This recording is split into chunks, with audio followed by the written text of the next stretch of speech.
बिस्मिल्लाहिर्रहमानिर्रहीम। अस्सलाम वालेकुम। आप देख रहे हैं साहिबान न्यूज। मैं हूं आपकी मेजबान ईशा यासीन। शामिल करेंगे अहम खबर।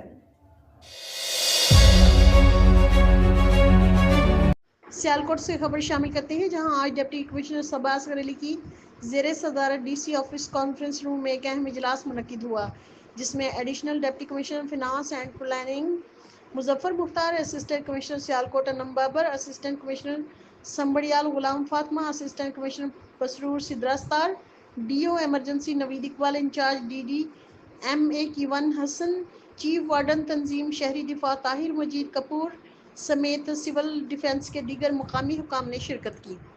डिप्टी कमिश्नर ने वाज़ेह हिदायत जारी की कि मौसम बरसात की शिद्दत और नहरों में नहाने के बढ़ते हुए रुझान के पेश नज़र दफ़ा 144 नाफिज कर दी गई है। खिलाफ वर्जी की सूरत में गिरफ्तारियां अमल में लाई जाएंगी। उन्होंने वालिदैन से अपील की है कि वो अपने बच्चों को नहरों और नदी नालों में नहाने से रोकें। इजलास में आवारा कुत्तों के तदारुक के लिए लोकल गवर्नमेंट को मुहिम तेज करने की हिदायत भी दी गई है, जबकि अस्पतालों में कुत्ते के काटने की वैक्सीनेशन की दस्तयाबी यकीनी बनाने का हुक्म दिया गया है।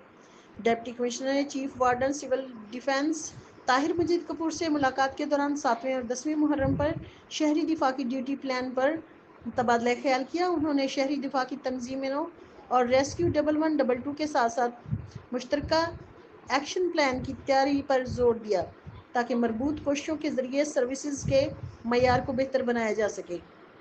देखते रहिए साहिबान न्यूज़ HD नसीन अनवर के साथ। अब तक के लिए इतना ही। मजीद खबरों और अपडेट्स के लिए देखते रहें साहिबान न्यूज। हमारे चैनल को लाइक, शेयर और सब्सक्राइब करें। जुड़े रहें हमारे साथ और देखते रहें साहिबान न्यूज।